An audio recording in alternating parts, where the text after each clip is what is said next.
Hey, how are you? This was so cool what you're about to see. Randy Bachman and Burton Cummings, legends of Canadian music, sat down in our studio. Burton at the piano that was played by Glenn Gould. Randy with the guitar, not played by Glenn Gould as far as I know. And they chatted and told stories and played songs, including like at one point Burton plays a parody version of Randy's song, You Ain't Seen Nothing Yet. And at the end they play No Sugar Tonight. This was a joy. I hope you dig it. I think you will. Here's the Guess Who. How are you? Welcome to the show. Thanks for being here. Thanks for having us. Yeah. Well, that's a mind meld right Good there show. if I've ever seen that. Burton, I'll start with you. How does it feel? How were you feeling when you found out you got the name of the band back? Well, first of all, Randy and I were both very upset with what the fake band had done. At first, it didn't bother me so much, but it went on and on. We kept thinking it would end, and the fake band went on and on and on. And Gary Peterson, I think, was sanctioning a lot of that. And it was just, enough was enough already. So Randy and I, we got together and we decided, look, this has to stop. He has kids and grandkids, and they were seeing online the Guess Who, and they were kind of wondering, well, is Randy going to be there tonight? Is my grandfather going to be there tonight? And this fake band, they used to actually take our albums to meet and greets after the shows and sign their names on our pictures. So we had, for me anyway, and I can't speak for him, but I know he feels a lot of the same things. I had just had enough. I said, whatever it costs, let's get the best lawyers, let's stop this. And we did. Get fan mail, but after the fact. But because of COVID and everybody getting their own phones, we would get a thing saying, we just drove 300 miles with our family and our grandkids to hear this song they've been hearing all their life. And here these guys on stage saying how they wrote these eyes, an American woman. They weren't even alive when you had the hit songs, and they would send us the clips. So we had a lawyer in LA that used it. They did own the name. They had copywritten, trademarked the name. We couldn't do that, but we got them on false impersonation, fraud. They're fraudulating the fans, using his voice and songs we wrote to promote the show. See, that's another thing. They used our real records to promote their fake shows. And that singer, whatever his name was, the blonde, he was walking around like it was his band. You know what he said in an interview one time? They were talking to that singer, and he said, "Well, what's the matter? I've been in the Guess Who longer than Burton was." No, you've been in a Guess Who cover band longer than Burton was in the real Guess Who. See, they got to the point where they believed it was their stuff. So how did you feel when the verdict came down? Sorry, when there had been an agreement, there had been a settlement that you were going to get the rights to the name back. You were going to be able to be the Guess Who again. Randy, I'll start with you. What was the feeling then? Well, it was like, finally it's over. It wasn't over. It took months and months. We had to go to the website and shut down websites and get passwords and code words, because you had to go and find all the trademarks and all the filings which had changed over the years and null and void them, and then us start it over again as the team was Bachman Cummings. So there was an over, but I've gone through a couple of divorces. I hope you never have to go through that. But it's never over until it's over. It's like Yogi Berra said, it ain't over until it's over. We decided to finally go to mediation in LA and not leave the room until it was decided. Because I'd go to divorce, you do an agreement, and so-and-so supposed to provide something the next day, they don't. You don't have a divorce. And then 6 months go by and it costs you more money. The lawyers make a lot of money doing this stuff. So Let me say one thing about when he mentioned the mediation. This is unbelievable. A lot of people have a hard time believing this is true. We went and started mediation one morning at 9 a.m. We were in the same room. You know what time we left that same room? 6 a.m. the next morning. You wouldn't leave. We knew if we left, were arguing and fighting that whole time with two sets of lawyers from 9 in the morning till 6 a.m. the next morning. Man, oh, man. I mean, we would take a break and say, let's pass out. And we'd sleep for 10 minutes like on an airplane. Let's take a bathroom break and then go back in and hammer and hammer and hammer and hammer away. So, Burton, what was the feeling when you said, okay, now we get to be the Guess Who again? Now we get to go on the road? Well, the first thing I wanted to do was talk to him about a band, because we finally had that fake thing was out of the way. And he and I knew that we could put together a tremendous show. You know, like people want to hear Randy and me together. Not the whole world, but a lot of people have really followed what we've done, you know. And I knew right away. I said, this is going to be fun. Let's take it back to where it should be, you know. And that was my initial. We were the only guys that kept playing. Right. He was in his own band. I was with BTO. We're on our own. We do solo thing. We do things with a piano or guitar. We tell the story. We kept going. The other guys came out of retirement and then retired. And so to try to get them back for the Guess Who, they haven't been playing since we broke up in 2008 after our big tour with Joe Cocker and all that kind of stuff. For us to get together and play, it's no big deal. I've walked in and sat in with his band in the last 15 or 20 years. P&E, C&E, just walk on stage, play the 4 songs. We must have played the songs 20 or 30,000 times each, so it doesn't matter. But now you're touring. I mean, the first leg of the tour is in Canada. You're touring Canada as the Guess Who. Burton, I have to imagine that's meaningful to you, to be touring Canada as the Guess Who. Tremendous feeling. I mean, you can't believe the reaction online. Facebook and Spotify and all these places, like thousands and thousands of congratulations and best wishes and can't wait to see you, got my tickets already. It's like there is a buzz going on, a genuine buzz going on. And I think he thinks the same. But we both love the fact that this action is occurring. Randy and I aren't exactly 19 anymore, you know. We're in our very late 50s. and to have all this excitement at a later point in your career is terrific. I think we both feel rejuvenated by this. And to get an email that says, Fallsview went on sale and sold out in 2 hours. Yeah. Your Canadian tour in May went on sale. It's 80% sold out, or you're already into percentage. What?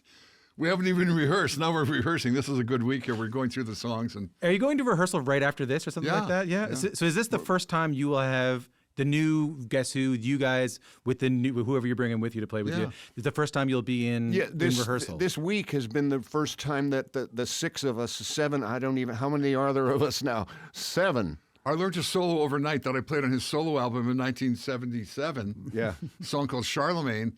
And they played it last night. They go, who's that on guitar? It's you. Wow, I played that? I mean, Richard Perry was there in his studio, Ollie Brown and Jeff Porcaro on drums. It was like a really hot studio band. You know, and he and I did some great stuff after the real Guess Who broke up. Yeah, Bachman Cummings, I remember that. But not only that, but on my Dream of a Child album, he came down to L.A. and played on 2 or 3 of the cuts. And that was the first triple platinum album ever in Canada, ever. Yeah. He was on that.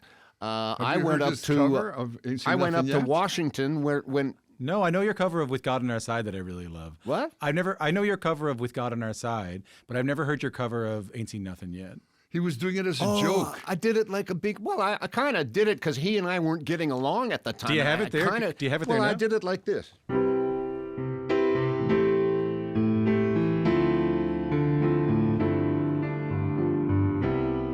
I met a devil woman. Oh, she took my heart away. And then I just did it like with the big horns thing, and it was going, well, you ain't seen nothing yet. Ooh.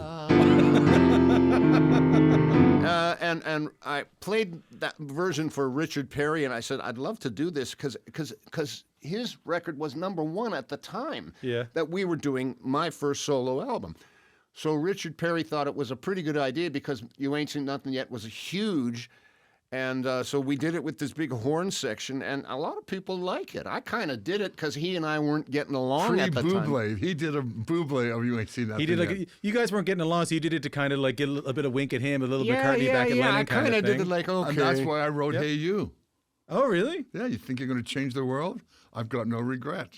I could think of We this. look at it now and I smile. mean, you listen to what he's saying. He says, it's my turn. You find the music's gone now. I mean, that's definitely at me. I just want to point out that you're both back in a room right now with one another. He's you know talking what I mean? to me in those songs. No, but I mean, put Don't it this ask me way. why I left, because that's a train wreck that happened 50 years ago. And if you go to a car train wreck and the police interview 6 people, you get 6 stories. So whose fault, who went through the red light or who crashed. So we don't even want to go there. We're happy to be back together. I'm just glad you're all back together, Yeah. and I'm glad you're here. And I'm glad you like his version of it, of Ain't Seen Nothing Yet. I was stunned. I thought he was going to go ding, and he does, man, a devil woman. And he goes, babe, you ain't seen nothing yet. Oh, and I did the Babe. stuttering too. I was Yeah. doing You should dig it up. baby. It's on his solo album. We're gonna Check it out. It's pretty interesting. I tell you what I dug up before we came in here was the Devrons, which I had never listened to before. So I went back and listened to. So for people who don't know, listening to this, Devrons, Burton's old band pre the Guess Who. Excellent songs, man. Well, what was the tune I heard? Something My Love. Blue is the Night was one of them, and there was Yeah. another one called Lost Love. Maybe it was that one. It's sort of a minory tune. Yeah, well, love often comes to the young foolish heart. Da, da, da, da, da, da, da. That was another one, and the other one was blue, blue, blue, blue, blue is the night. But I was like 16, 17. They weren't very well produced, and it was just like a guy fit us in at the radio station in Winnipeg in the off hours and after midnight, and that was it. You know, there was nowhere in Winnipeg to really record. But what I don't understand though is that band was hot, man. Like you guys were really something. I heard you tell stories about the day you got played on the radio, and the next day you went into high school. You said I felt like John Lennon. What I can't get to is because you were with Chad Allen, and I guess the Expressions, or maybe the band that was before you had to change the name, maybe. Yeah, we were Alan and the Silvertones, named after the Silvertone amps. Yeah, right. We wanted to be Cliff Richard and the Shadows. Chad and Jeremy came out. I said, his name was Kobolinsky. We talk about Ukrainian. Yeah. Then it became Cowbell, K-O-W. He didn't want to be called Alan Cowbell. So we called it Chad Allen after Chad and Jeremy. And instead of the Shadows, we were the Reflections. The Reflections, right. And then we got a call saying the Reflections have a hit called Just Like Romeo and Juliet. Yeah, you can't that use that record name. out of Detroit was So huge. I think of brilliant Expressions. It's the same amount of syllables. It sounds the same. A band called The Expressions just signed with Motown. You need another name. The tape was here at Quality Records in Toronto. We called Big and Little George Struth, and George, I forget his name, George Keane. So we want to put out the single. We're going to start a rumor that it's a British band at a party. It's Brian Jones on guitar. It's George Harrison on da-da-da. Yeah. And we're just going to put a white label. It's Shakin' All Over. Guess who? We knew it was a hit. It was not a hit by Johnny Kidd and the Pirates in 1961. We got it on a tape from England and copied it. And everything then was light British pop. It was like, love me do, you know, that kind of thing. Yeah. And this was doom, doom, doom, doom, doom, doom. Yeah. This influenced John Entwistle and John Deacon to all become bass players. And so we recorded that song with one microphone when the place was closed, CJY-TV in Winnipeg, because we knew the DJ and the janitor. They let us in. We paid them $20. You set up a mic and a tape recorder. You record the song. You listen to it back where the drums need to be louder. You move the drums closer to the mic. We had one mic in the middle of a room. And all the instruments were in one amp, a Fender concert amp that has two inputs and two channels. So my guitar was through a tape recorder with echo, then the rhythm guitar, then the piano, and the bass. That was our mixing board with the Fender amp with a microphone. Chad Allen had a sore throat. He's singing, laying down on the floor with the mic hanging over his head. Yeah. And we do 5 takes of Shakin' All Over. We picked the one with the least amount of mistakes, because that's what you had to do then. Yeah. And send it in, and they release it. And it goes to #1. Right across Canada, and everybody thinks it's a British band. Yeah. When you listen to Shakin' All Over, it's so good. You know, what he just explained how it was recorded, it sounds pretty good. It sounds considering, great. We listened to it right before we came in. It sounds excellent. Considering how it was recorded and the lack of equipment and the lack of sophistication, it sounds pretty good. How did you convince Burton to leave an already successful band to join your band? And why did you what did you see in Burton that made you want him to join the band? Because of Shakin' All Over, we got signed to Scepter Records in New York. I thought Scepter Records was Phil Spector. I thought he had changed 2 letters around. We're going to meet Phil Spector. It was Florence Greenberg who owned the label. But she was co-manager with Paul Cantor of Dionne Warwick, Chuck Jackson, Maxine Brown, and the Kingsmen, Louie Louie. Mm-hmm. So we're top 20, and we're still in school. Mm-hmm. And we go to eat. We couldn't even afford Billboard magazine. We take a 6-cent little green bus ticket downtown Winnipeg to Eaton's and look at Billboard and go, well, we're 20 this week. We're 18 this week. And then we get a call from New York, Paul Cantor. I managed Dionne Warwick and the Kingsmen. The Kingsmen want you on the Louie Louie tour. So we leave Winnipeg as heroes. We got a song in the top 20 in Billboard. We go there and tour all summer with Dionne and the Belmonts, the Turtles, Sam the Sham, the Pharaohs, Kingsmen, Louie Louie, everywhere. But when we leave Winnipeg, we're the top band. who's vying for the next spot? Neil Young and the Squires, Burton Cummings and the Devrons, Fred Turner and the Rockin' Demon or the Pink Plum. Pink Plum. He was in a Pink band Plum. called the Pink Plum. Great name for a band. So we come back and we're not the Kings anymore right. of Winnipeg. And we're trying to get together. And Chad Allen says, I want to go back to University of Manitoba. I'm leaving the band. I don't like being on the road. So there we are, a successful band with a U.S. tour with the Kingsmen. We're buddies with all these guys. Dion DiMucci's still a buddy of mine. I call him when I go to New York. He's still alive and putting out albums. And look, the next band in town is the Devrons. I go to see them play at the Winnipeg Arena. He's playing there. He's wearing those Beatle boots that had those Cuban heels. We call them Beatle boots. And he's doing Hang On Sloopy, and he gets on the piano and dances on it and scratches the top of the piano. And it's in the Winnipeg paper the next day. Young punk from the North End destroys the piano, and the piano company's trying to get the thing back, and he sells them to FO, and this is in the thing. And I go, I want this guy in the band because I'm born to be mild. He's kind of born to be wild. He's a rebel. Yeah. He's doing everything to shake. He's like Mick Jagger, okay? And so my dad knew his mom. They went to school together. So I said to my dad, I think I want to look at some other singers, Burton Cummings. Well, I went to school with Rhoda Cummings. So he sets up a meeting. He takes me, I meet Rhoda Cummings. As a Burton's singer, mother. not as a keyboard player. You wanted him as a singer in the band. Well, I knew he played keyboard. I saw him play. Right. And I heard him sing Danny Boy and House of the Rising Sun. That's enough. A nice Irish ballad and my daddy. Yeah. Let's get to the last part, the last chorus of House of the Rising Sun. This guy's in the band. We can do loud and heavy and soft song. And we called him in one morning to the station we did Shakin' All Over at, the One Mic station, CJY. And he comes into Bob Burns' office, who was the DJ there. He was like our local Dick Clark. And he comes in and I say, you heard about the band, Chad Allen's going back to school at the U of M, and we'd like you to be our new lead singer. And he said, sorry, you're too late. The Beatles called me last week. And he walked out of the room. And I looked at the band and I go, what? And I go, Burton, did the Beatles really call? He said, no, I'm just joking. Do you want to be our lead? I went through with it far enough to walk out of the room. Yeah. Oh, really? Yeah. So it was kind of cool. I was being a jerk, Yeah. but it's funny now when we think of it, 60 years later. But See, I got a punk reply. Sorry, you're too late. The Beatles called me last week. I love this guy. He's a rebel. Yeah. Like, I don't want to be in your band. The Beatles called me. But then he's relented to be in the band, and it was great. Why did you want to be in the band? You were already in a pretty successful band, well, pretty hot band. not like these guys, though. I mean, I had guys around me that were decent. Yeah. These guys were great. Was it a hard call, Burton? Was it a hard? It was very difficult we had, I mean, Randy can tell you, we had a following that was like the Beatles. The Devrons. The Devrons had fans. They loved us. Our fans loved us. They came and stole I lived at 152 Bannerman.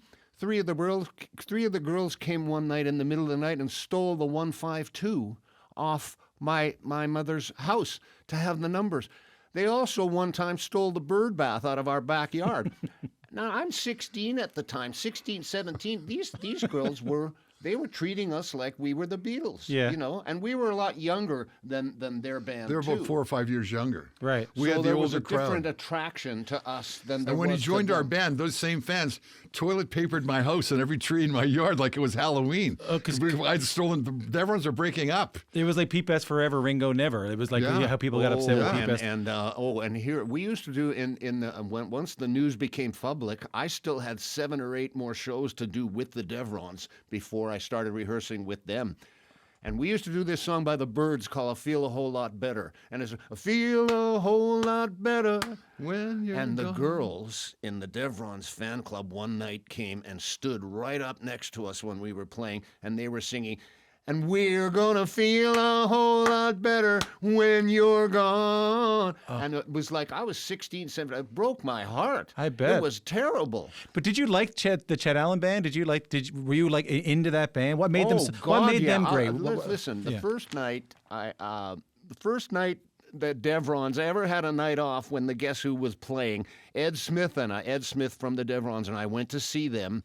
They were playing where he went to school at the West Kildonan Collegiate, whatever it was. And they were playing there, and they did Telstar. There was a huge instrumental called Telstar by the Tornadoes from England. And it was done with a synthesizer. It was...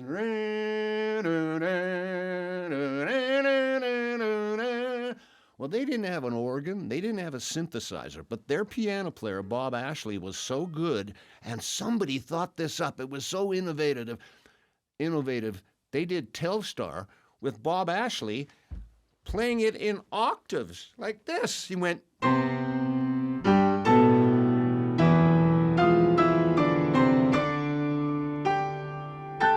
I can't even do it. And then I do. It was so. And then he comes in I and had does the wang bar. Then he comes in the middle and does the guitar solo perfectly like the record.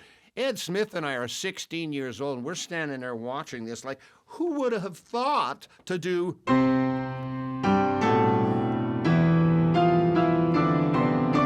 can't even do it. I mean, in octaves. And the crowd, we watched the rest of the crowd was like, we were all in awe that this band was so innovative and so far ahead of every other band in Winnipeg. Yeah. Well, I couldn't say But no. we were good musicians. I've been couldn't playing say violin no. since I was. Yeah, fair enough. I've been playing violin since I was 5. Yeah. Gary Peterson been playing drums since he was 4. Yeah. Bob Ashley been playing piano since he was 6. Classical music, Royal Conservatory. When guys want to start a band when they're teenagers and see Elvis or the Beatles, they got to learn an instrument. We knew our instrument. He knew. He started playing piano when he was 6 or 7.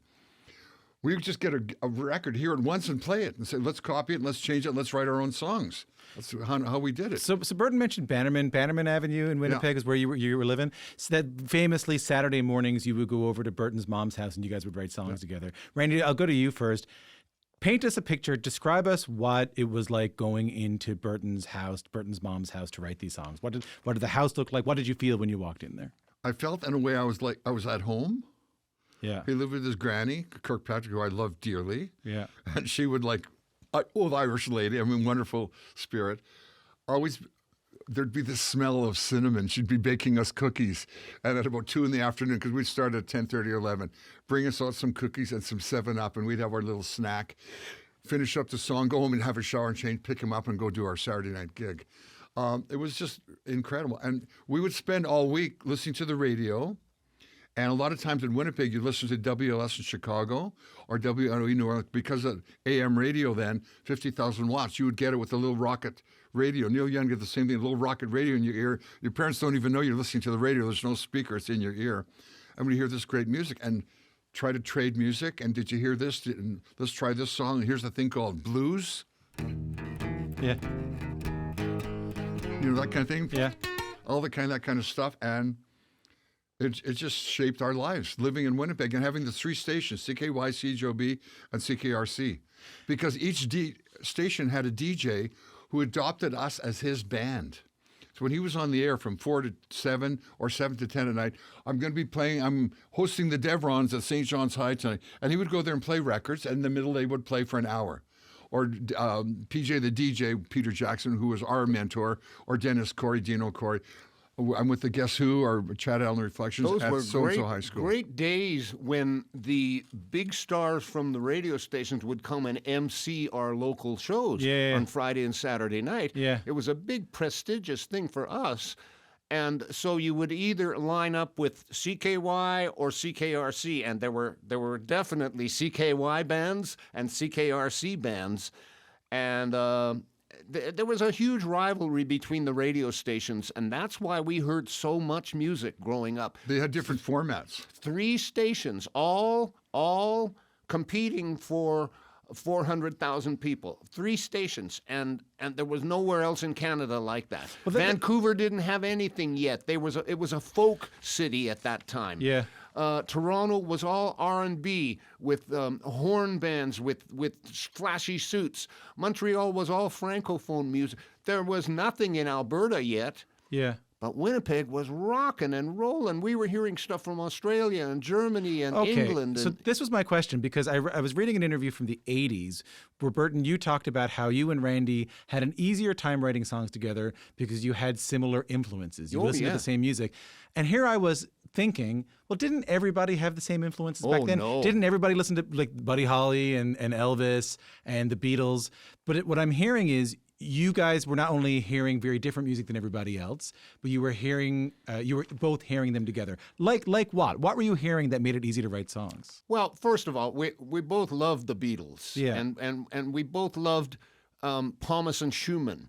and the songwriting teams, you know, like Carole King and Jerry Goffin and Bacharach and David, Brian Wilson. Bacharach and David, you know, and he and I used to look at each other and say, boy, wouldn't it be something to be like Bacharach and David or Lennon and McCartney and Jagger and Richard. We liked the teams because it, I don't know, there was just something about going on there that was not happening in the rest of Canada. And I know that for a fact because we were already starting to travel and we were hearing stuff in Winnipeg that we would never hear anywhere else. So I think that crept into the songwriting. Well, yeah, so like, where did these eyes come from in that way? Because I was thinking about it. It doesn't really sound like anything else at the time either. Well, like, you know, everybody thinks because I'm the piano player that I came up with, but I didn't. I'll tell you this. He came up with that. I assumed right until now that as the piano player you came up with. No. Very clever for a guitar player.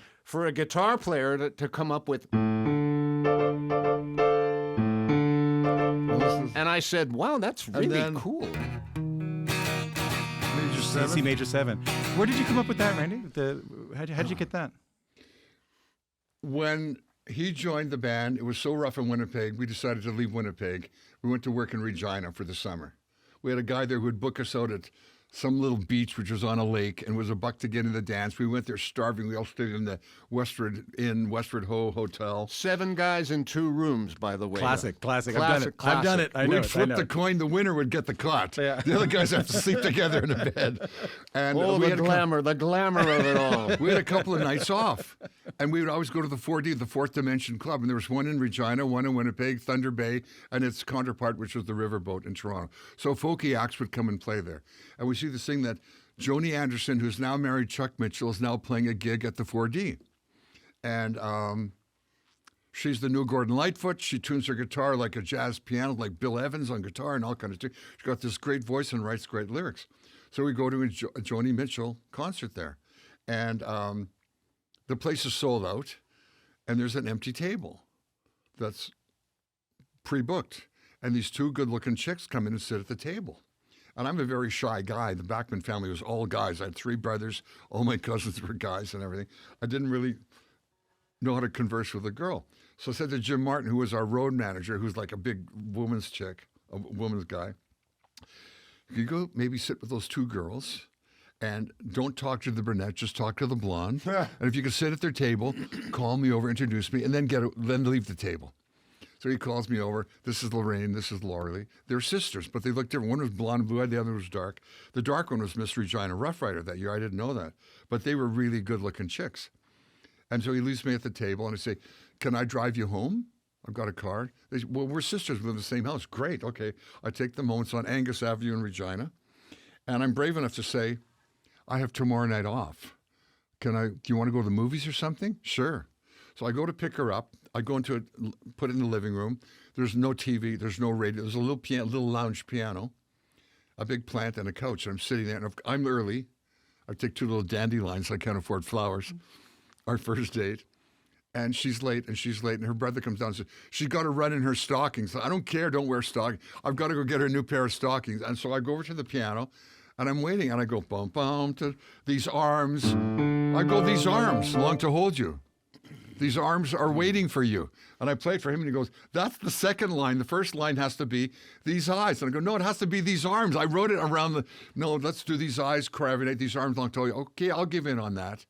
And then suddenly, we do this song, and it's got a zillion chords in it. If you try to play guitar. Well, it goes up. And we needed something else to take it away from... So I came up with that thing that was like,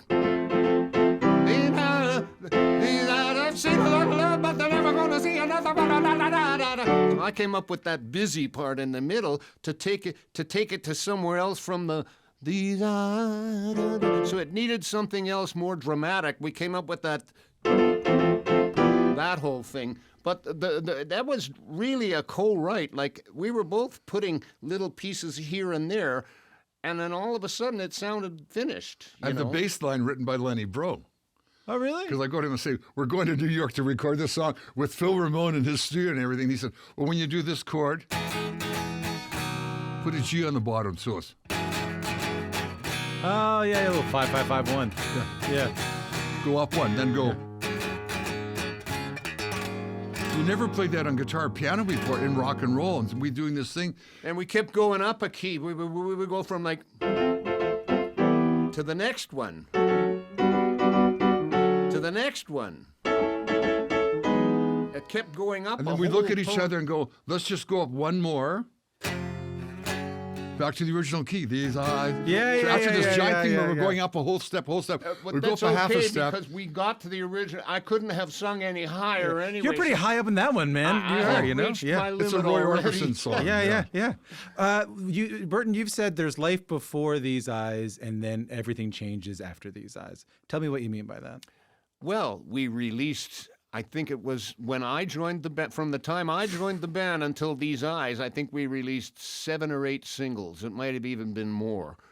And they all bombed. And we were learning how to fail and get up and try again. And we would fail and get up and try again. And we kept getting knocked down. We kept releasing singles. Okay, this is going to be the one. And we had When Friends Fall Out, which was a pretty good song. Didn't happen. We had Of a When Dropping Friends Pin. Fall, I don't know that song. Of a Dropping Pin, which Yeah. we re-recorded later. That didn't happen. Yeah. All these things were released as singles, miserably failing. And I don't know, eventually, see what happened was we got saved by CBC. We were in England, broke. We didn't even have enough money to come home to Canada. Everything fell apart when we got to England in '67. Fortunately, the music gods smiled on us, and CBC needed a house band for a weekly show. We got the gig. Yeah. And I got to tell him, I'll tell him how we got the gig, because it was the funniest thing ever. You had to read music to get the gig, because we're going to be doing 15 new songs every week. Yeah, you're a house band, and you yeah. can't just listen to the record and learn 15 songs a week. Yeah. So, except we did. We ended up doing that. But here's the thing. They said, you guys have to read music to get this gig. So, okay. We go in and we're all nervous because the only one that really read music was Gary Peterson, and he read drum music, but we didn't read real music like this. So Cale and Randy and we're pretty nervous, and the guy comes over and he puts the music in front of us. It's "I'm a Believer" by the Monkees. Wow. So we said, "Oh yeah, okay, well we can read music," and we all go.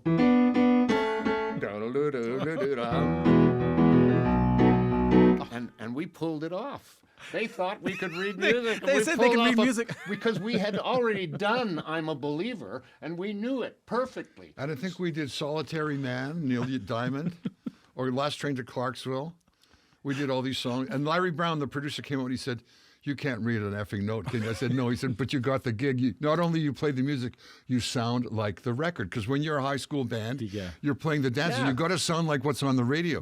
So we could do Britain, Motown, Beach Boys. We could recreate every single sound there was. And I was also trying to imitate every singer. Yeah. So when we do Manfred Mann, I would do Paul Jones. Yeah. When we would do the Stones, I would do Mick Jagger. Yeah. When we would do Motown, I would do Marvin Gaye or Smokey Robinson. I was trying to imitate all the singers of the songs that we were doing. But then it ends up happening. Like what I'm amazed by is that you were in the basement saying, "I want to, wouldn't it be great if we had hit records? Wouldn't it be great if we were Lennon and McCartney?"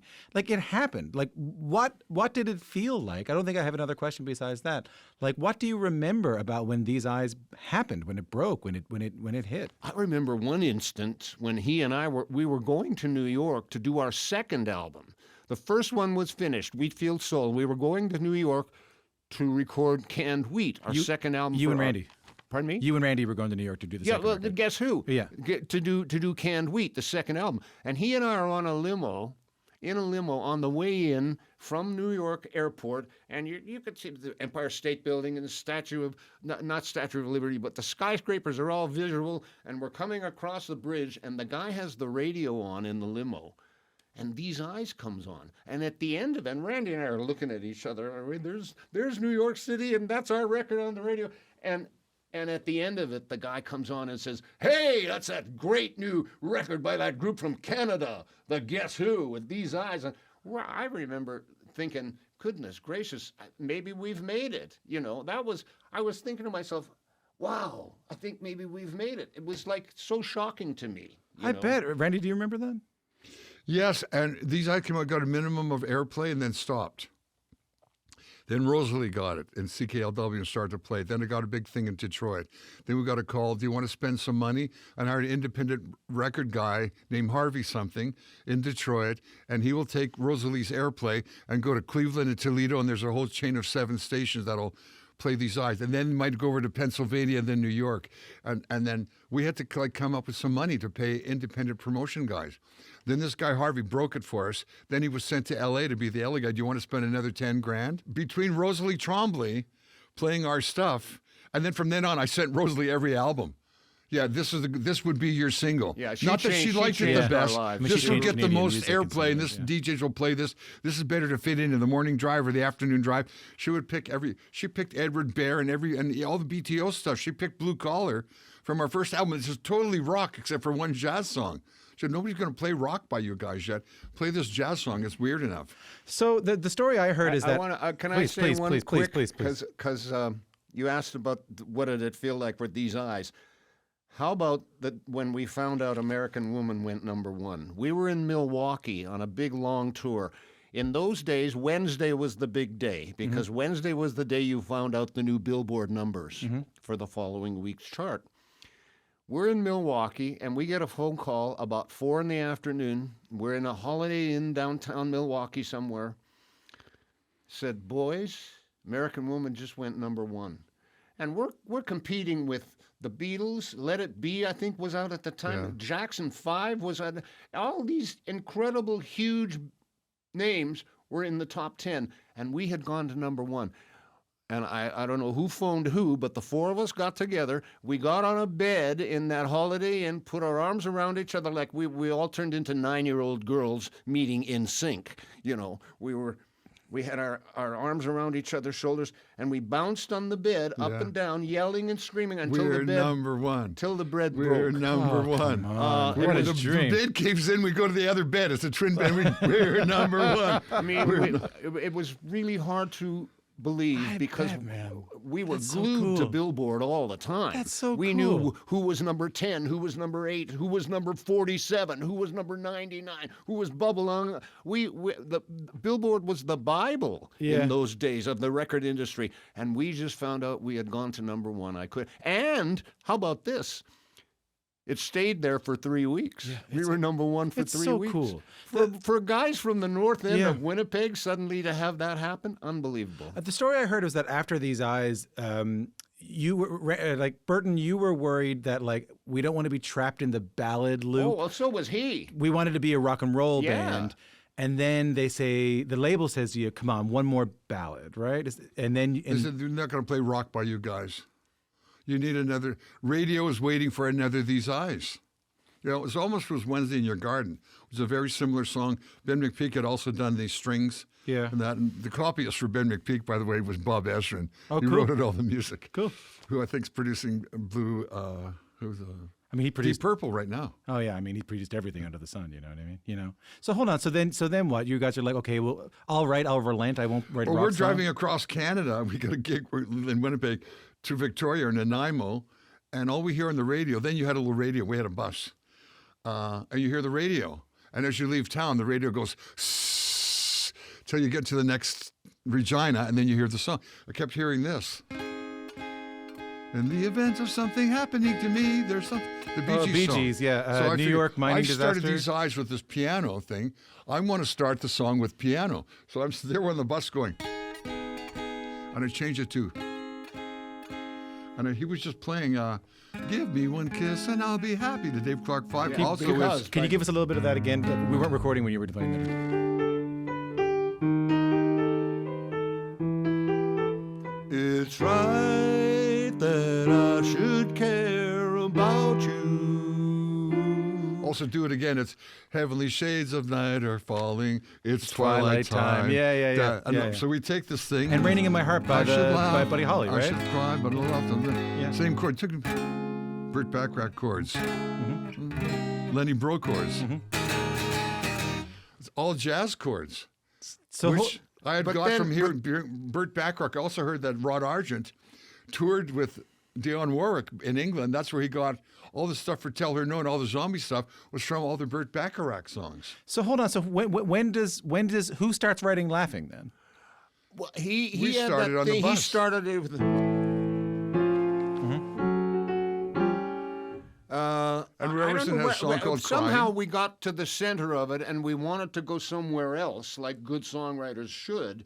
So that thing came like da da da da da da da da da. That it all just morphed into. I don't think we spent that long writing Laughing. 10 or 15 It seems to me minutes. we finished it. I always tell the story that we finished it on our old highway bus, but I think we did. Who came up with the idea of going ha ha ha ha? I've always wondered. I mentioned that to him yesterday. I said, you know how insane that was at the time to actually laugh? I said, there's only 2 records. Napoleon the 14th, they're coming to take me away. And Laughing. But Laughing was classy. And people in the audience, wait, now the audience goes, ha, ha, ha, ha, ha. Oh, they do. They do it with Honest him. to God, when we do that song, they do that with me. They go, ha, ha, ha, ha, ha. We were talking about it in the studio. We were like, Randy and Burton are coming in, and we were talking about Laughing. We knew we were going to talk to you about it. And then we all independently said, can someone ask them how they come up with the idea of going ha ha ha ha ha ha in that song? I don't know. I guess it was my idea, but Yeah, it we was- didn't think much of it at the time. But it has become a thing now. Yeah. You know, even here we are talking about it 60 years later. Yeah, it has become a thing with the crowd. They sing it with me. I want to talk about American Woman, too. We just told the story of it going to #1. Last time you were here, Randy, you told me a story about you coming up with the riff, I think, when you were on stage, and Burton wasn't on stage. Burton, now that you're here, where were you that Randy had to vamp and come up with the riff to American I was Woman? outside with a guy who had a bunch of Gene Vincent single records, like from way back, and I really wanted them. I've been a collector since I was a kid. And I'm outside trying to strike up a bargain with this guy for his Gene Vincent classic records, and I hear the band on stage. And I said to this guy, oh, geez, I'm sorry, man. I can't be out here. I'm supposed to be on stage.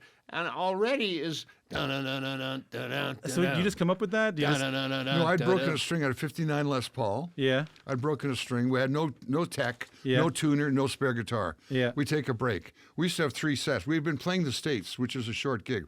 We get a gig in Kitchener-Waterloo. We're playing a full dance. We get to play Beatles, Beach Boys, and our own stuff. I break a string. Burton says, Randy's going to change a string. We're going to take a break. The band leaves the stage. I get on stage. I'm changing a string on a Les Paul with a Bigsby. You got to go over, under, and I'm tuning. So when I tune a guitar, here's a...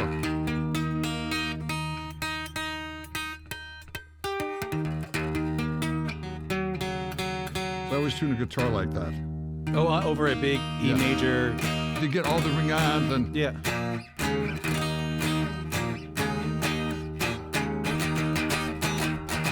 and I'm on my knees in front of his little electric piano, and the whole audience who's talking, their heads suddenly snap around. I go, OMG, I can't forget, I got to keep playing this riff. So I stand up and I'm playing, and I go like this, and Gary Peterson comes on and Jim Cale comes on. We start to play the song. Burton comes running in from the back, because when we took a break, when we had three sets to play, the band would, like, there was no cell phones then. The band would go on stage and start to play the next song. Yeah. And we'd all come on stage. He'd riff, and we start to play the song, and he doesn't recognize, he doesn't even know we're on stage. And finally, he realized the band's on stage. And I yelled to him, sing something, sing anything, because if you can tie a riff to lyrics, you're more likely to remember it, because there was no way I was going to remember this riff. And the first thing he screamed out was, American Woman, stay away from me. Stay away from me, like 3 or 4 times. Then the next day he said, should I add some lyrics? Should I put in War Machine? Yeah. War Machine, great, because Is it the next day, or is that same night, or just the same when? Yeah. Well, it was over a couple of days. We started to do the song regularly. And when we would go to a town in the States, we were the only guys in those towns between 18 and 35. Everyone else was drafted. Right. So, like, women are all over you. And we're like Canadian guys. We're not used to, like, forward women. Yeah, but in yeah, the yeah. States, they're That pretty kind of forward. attention, yeah, yeah. And all he wanted was a good Canadian girl. Yeah, yeah, You know, yeah. it's funny because Cale particularly, it was just so wrong what he always said. Like first of all, he had nothing to do with the lyrics. The lyrics were all, I came up with that on stage. Yeah. And what happened was we had been touring, as Randy said, we'd been touring the States a lot, and I noticed the girls in the States wanted to grow up faster. They wore sexier clothes younger. They wore more makeup. We toured the States for a while. I noticed all, and then we came back to Canada, and I looked out into the crowd, and they weren't quite as eager to be grown up yet, and they weren't wearing as much makeup. So what I'm thinking in my head is, Canadian woman, I prefer you. Yeah. What came out of my mouth, American woman, stay away from me. Just off the top of your head there that night. Right there on stage. And then the rest of it that came out that night, I was just trying to make things rhyme. I don't need your war machines. I don't need your ghetto scene. Colored lights can... See, that's the greatest line, I think. Colored lights can hypnotize, sparkle someone else's eyes. Yeah. Where that came from, I don't know, but it's a great line. I was going to do my book, which I may someday, and I'm going to call it Colored Lights Can Hypnotize, because that sums up so much stuff. That sums up him and me loving music when we're little, wanting to be into show business. Colored Lights Can Hypnotize. I thought that was a great line. And amazing. And that line has stuck with us, and the song, you know, and here's the thing. 1970, when that came out, Vietnam was at a terrible point of escalation, probably the worst of all those years of the war. And people read political inferences into the song, which were never intended. They weren't there. Yeah. I was comparing women from Canada to the States. Yeah, there's a lot of mythology around that song. There was like mythology that you weren't supposed to play it. Wasn't it the White House? Oh, that was nonsense. Yeah. Our manager, that was just so stupid. But our managers thought we would get great publicity if we didn't play American Woman, and they told us we couldn't. Yeah. But the reason we were there was that Tricia Nixon loved American Woman. Yeah, right. We should have played it, but we didn't, and it backfired on us. We got crucified in Rolling Stone, and Rolling Stone never liked the Guess Who anyway. No, right famously from day didn't like one, the Guess they Who never guys. did. It's their loss. Like I said to you before, we're not going to go into what happened after that in terms of what happened to the Guess Who and Randy leaving. But what I am curious about is, Randy, I read an article one time. I think I read part of your. It was an article you wrote, and you said that the relationship between you and Burton is some have called it the longest running soap opera in Canadian history. Course, like Jagger and Richards. It's like, and you've also talked about it as, hey, when you get married young, this is what happens. You know, you change, you grow up. Yeah. What I'm curious about, and it's a bit of a woo-woo-er question, but like, what keeps you coming back together? I know people who have friends who they've fallen out with have never come back. 1 + 1 = 3. Tell me what you mean by that. When we get together, there's a third person in here who goes, that's good, let's do it together. There's like an invisible guy between us that kind of glues us together. There's a magic. We like the same music growing up. He was classical piano, I was classical violin. All you play in violin is lead, it's a lead instrument. When I joined the Guess Who, I could play every lead guitar that I heard on the radio. I'd hear it once and play it on guitar. So I started to play Dwayne Eddy in the Shadows. Then I learned chords. Then I meet Lenny Breau. I learned everything else in between.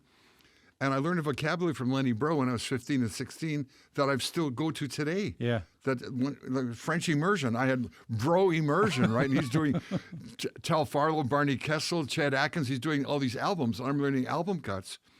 And then because I love rock and roll, that sneaks into She's Come Undone, like very jazzy chords. Yeah. And we both loved Georgie Fame. Oh, yeah. Who was doing Mose Allison. Do you know what I mean? And so it's like this mixture of cool, hip jazz. And I think he and I Coltrane jazz, but commercial jazz. Yeah. You know what I mean? Like he and I turned each other on to a lot of different things too, because I wasn't that aware of Georgie Fame. Yeah. But he turned me on to Georgie Fame, that first album, Fame at Last, which was phenomenal. I learned every syllable of everything that he sang on there. And then I realized he was copying Lambert, Hendricks, and Ross. So I got everything Lambert, Hendricks, and Ross ever did and learned all those vocal chops. And then Mose Allison. And then that just opened me up as a singer. And I always loved the way he played, and he's always liked the way I've sung. I mean, there's a mutual respect and admiration that has never gone away, so, you know. Enough to get over anything that happened. Oh, like, absolutely. Yeah. The music, I think,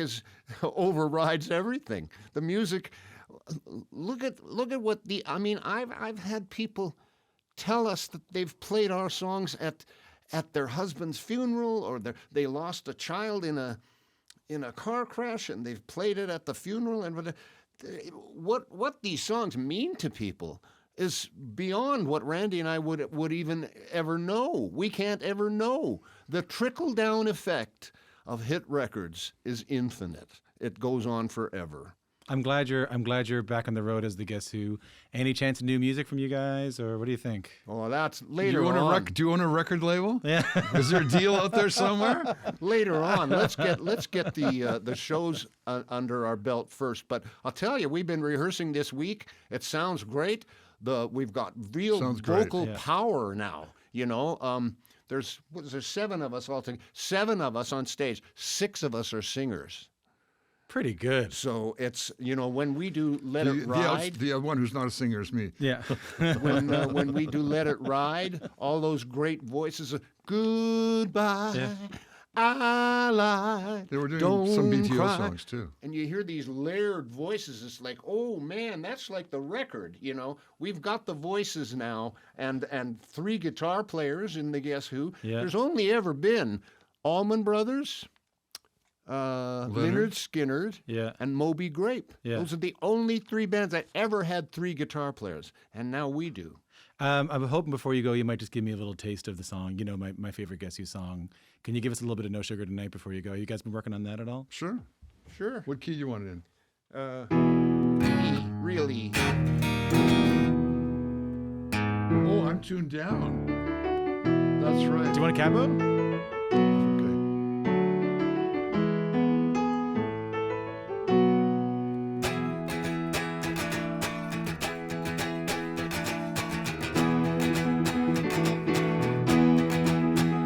Lonely feeling deep inside.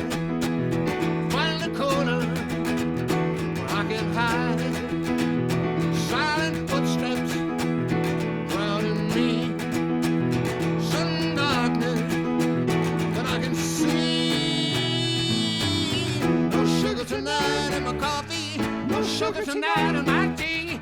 No sugar to stand beside me. No sugar to run with me. Dun da da da dun da da. Dun da da da na na. Dun da da da dun da da. Dun da da da. Come on. I can retire now. I can get out. I can go back to Newfoundland. Sorry about the high notes. It's still early in the day. Hey, come on. I got to do the da-da-do-da-da with Bachman and Cummings. Life's pretty good.